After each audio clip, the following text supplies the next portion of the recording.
anak-anak, kita jumpa lagi dalam video pembelajaran kita hari ini. Kita masih di buku 3G ya, perkembangan teknologi. Nah, masih di subtema 2 perkembangan teknologi produksi sandang, tetapi kita masuk dalam pembelajaran 3 sampai 4. Nah, buka bukunya di halaman 61. Nah, di halaman 61 sudah dijelaskan tentang penggunaan kain. Nah, ini ada foto bawahan baju bodo menggunakan kain tradisional khas Bugis. Nah, jadi dalam pertunjukan tari Patenung, para penari itu menggunakan baju adat khas Bugis. Yaitu namanya baju bodo. Bawahan baju bodo merupakan kain sarung sutra yang bermotif kotak-kotak dengan warna cerah. Kain sutra Bugis ini merupakan salah satu kain tradisional yang dimiliki bangsa Indonesia ya. Nah, kain tradisional itu sangat menawan, sangat indah. Ya. Jadi ini bawahannya cerah. Nah, kain tradisional itu adalah kain yang berasal dari budaya daerah lokal yang dibuat secara tradisional dan digunakan untuk kepentingan adat istiadat. Nah, jadi buktinya bangsa Indonesia menghasilkan berbagai jenis kain tradisional yang coraknya sangat menawan. Nah, kain tradisional inilah yang dihasilkan oleh suku-suku bangsa di Indonesia. Ya. Nah, ada beberapa macam kain tradisional yang sudah cukup dikenal. Contohnya ulos, batik, songket, sutra Bugis, prada, tenun Dayak, sasaring, dan kain bebali. Nah, kita akan membahas beberapa saja jenis kainnya. Ya. Nah, kita akan bahas yang pertama. Nah, kita lihat ini kain ulos. Nah, kalau yang kuning ini itu kain sutra Bugis. Nah, kalau ini kain batik. Lalu yang ini kain songket yang menggunakan benang emas.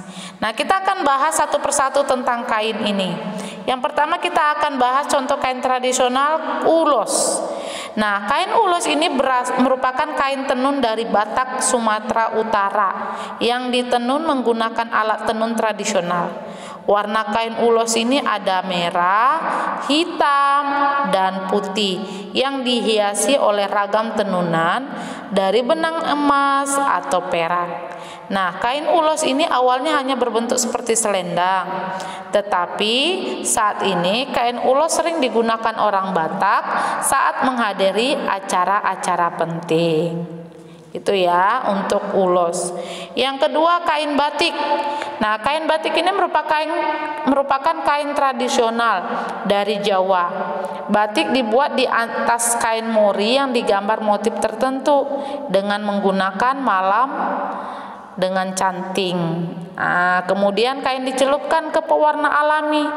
Motif atau corak batik bukan hanya sekedar indah, namun juga mengandung berbagai lambang dan makna masing-masing.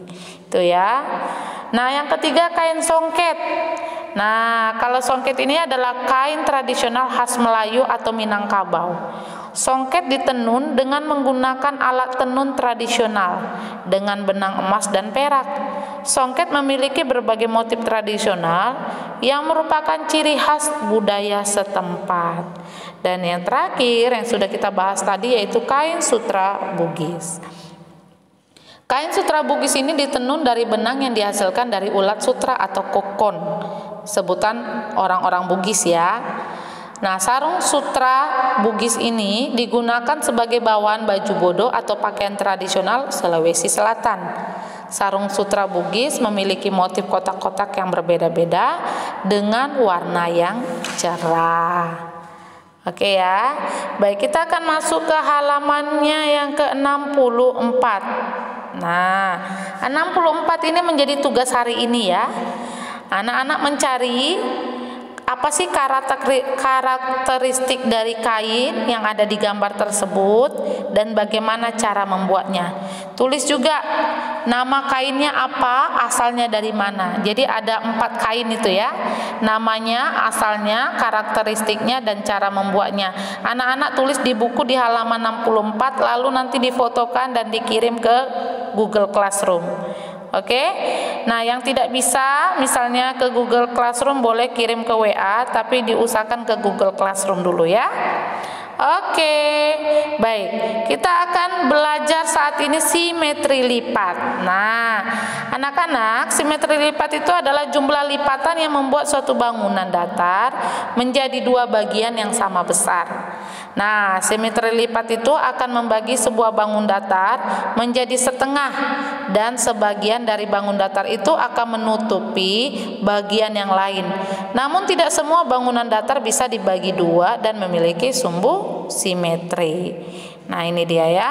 Nah, contohnya belah ketupat A, B, C, D. Nah, bisa dilipat menjadi A, C.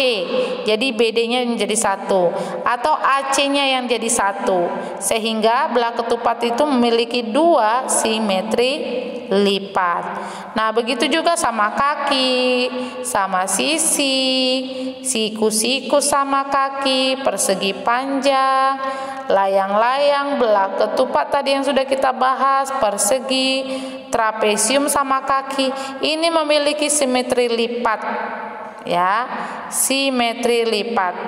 Oke, kecuali segitiga sembarangan. Nah, kecuali segitiga sembarangan.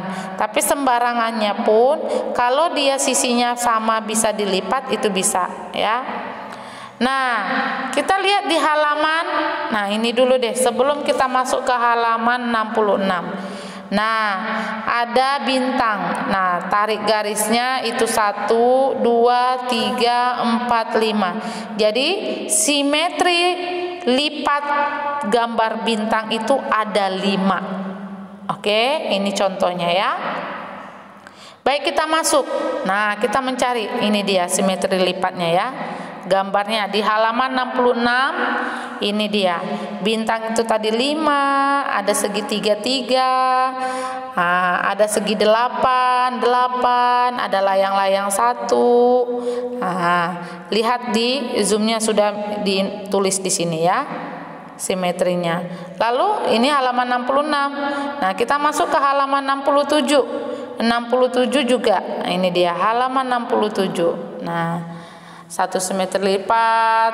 Nah, dan bisa dilihat ya di sini. Anak-anak tinggal menuliskannya di buku. Gitu ya. Jadi, cara melipat bangunan itu dilipat sudut ketemu sudut menjadi 2, sama besar, menutupi semuanya. Nah, gitu. Jadi kalau dia sudah menutupi semuanya, itu berarti memiliki simetri lipat. Oke, kita masih masuk ke halaman 68, jenis pakaian. Nah, jenis-jenis pakaian. Pakaian adalah kebutuhan pokok manusia selain makanan dan makanan dan tempat tinggal atau rumah. Manusia membutuhkan pakaian untuk melindungi dan menutupi tubuh. Namun, seiring dengan perkembangan kehidupan manusia, pakaian juga digunakan untuk kepentingan tertentu. Saat ini banyak kita jumpai jenis-jenis pakaian. Jenis pakaian berkembang karena kebutuhan manusia. Perkembangan jenis pakaian juga dipengaruhi oleh budaya dan adat istiadat serta kebiasaan masyarakat. Jadi kehidupan manusia berkembang dengan pesat dan manusia membutuhkan pakaian untuk mendukung kegiatannya. Nah, contohnya ketika bersekolah murid menggunakan seragam sekolah. Ketika tidur menggunakan baju piyama. Nah, ketika ya, bukan ketia. Ketika dingin menggunakan sweater atau jaket. Nah, bahan yang digunakan untuk pakaian juga disesuaikan dengan fungsi dan kegunaannya. Jadi ketika olahraga yaitu menggunakan pakaian olahraga yang menyerap keringat. Nah, karena kegiatan olahraga ini yang berbeda juga memiliki pakaian yang berbeda. Contoh olahraga renang beda bajunya dengan olahraga senam. Oke. Nah, bahan yang digunakan juga disesuaikan dengan jenis pakaian atau fungsi kegunaannya. Jenis pakaian pesta menggunakan bahan kain sutra yang mengkilat. Jenis pakaian olahraga menggunakan bahan kaos atau katun yang menyerap keringat dan sejuk. Ini ya. Nah, sedangkan jenis pakaian untuk jas hujan itu menggunakan kain yang kedap air. Jenis pakaian beraneka ragam ini memudahkan kita untuk melakukan kegiatan. Oleh karena itu kita harus bersyukur dengan pakaian yang kita miliki, karena kita harus menggunakan pakaian dengan baik serta mencuci dan merapikannya. Ayo kita masuk ke Ayo Berlatih halaman 69. Nah, coba kita cari informasinya. Informasi 1 sampai 8 ini di dalam cerita jenis-jenis pakaian termasuk di paragraf keberapa? Nomor 1, menggunakan pakaian dengan baik itu paragraf 6. Nomor 2, bahan dasar pakaian disesuaikan dengan jenis pakaian dan fungsinya, paragraf 4. Nomor 3, jenis pakaian yang digunakan ketika tidur adalah piyama, itu tertulis di paragraf 4. Nomor 4, pakaian termasuk kebutuhan pokok manusia, paragraf 1. Nomor 5, jas hujan dibuat dari bahan dasar sandang yang kedap air, paragraf 5. Budaya dalam masyarakat mempengaruhi perkembangan jenis pakaian, itu di paragraf 2. Dan nomor 7, manusia membutuhkan pakaian yang mendukung kegiatannya, paragraf 3. 8, pakaian olahraga menggunakan bahan kaos katun, itu paragraf 5. Itu ya untuk halaman 69. Lalu kita masuk ke halaman 71. Nah, ini ya. Jadi keberagaman jenis pakaian itu merupakan salah satu contoh keberagaman yang ada di antara teman-teman. Nah, contohnya keberagaman hobi, asal daerah, budaya, agama, dan yang lain-lainnya. Nah, manakah sikap berikut yang benar? Coba di checklist sikap yang benar ya. Di checklist sikap yang benar. Nah, nomor 1 benar, menghargai keberagaman di antara teman. Nomor 2, mendukung hobi teman meskipun berbeda hobi. Iya, benar. Nomor 3, tetap berteman baik dengan teman yang berbeda agama. Iya. Nomor 4, menjelekkan baju teman yang tidak disukai. Benar atau enggak? Oke, tidak. Nomor 5, bermain dengan rukun meskipun ada perbedaan pendapat. Good job. Nomor 6, menjaga jarak dengan teman yang berpakaian jelek. Tidak. Nomor 7, memuji teman yang memakai pakaian rapi. Good. Nomor 8, selalu berkomentar buruk. Tidak. Oke ya, di checklist ya. Oke. Baik. Nah, jika di video sebelumnya atau di Zoom kita sebelumnya kan kita sudah belajar tuh tentang berenang, teknik-tekniknya. Sekarang di halaman 72, nah itu halaman 72 ya sayang ya, bukan halaman 60. Halaman 72 ada gerakan meluncur. Nah, berenang itu merupakan kegiatan yang menyenangkan. Selain itu berenang juga menyehatkan badan. Nah, gerakan meluncur itu adalah gerakan dasar berenang yang harus dikuasai terlebih dahulu sebelum belajar dan berlatih gaya renang. Nah, gerakan meluncur ini dilakukan dengan seperti gambar ini. Nah, berdirilah membelakangi dinding kolam, kedalaman air itu setinggi dada, luruskan tangan kedua lengan ke depan dan letakkan salah satu kaki pada dinding kolam. Ambil napas sedalam-dalamnya dan bungkukkan badan ke dalam, lalu dorong badan ke depan dengan kaki yang menempel pada dinding kolam sehingga badan meluncur. Luruskan badan terutama telapak kaki dan jari-jari. Buang napas perlahan-lahan lewat hidung saat meluncur. Nah, ini ya. Jadi anak-anak bisa lihat di halaman 72 untuk cara-caranya gerakan meluncur. Oke, sampai jumpa dalam video selanjutnya. Bye bye.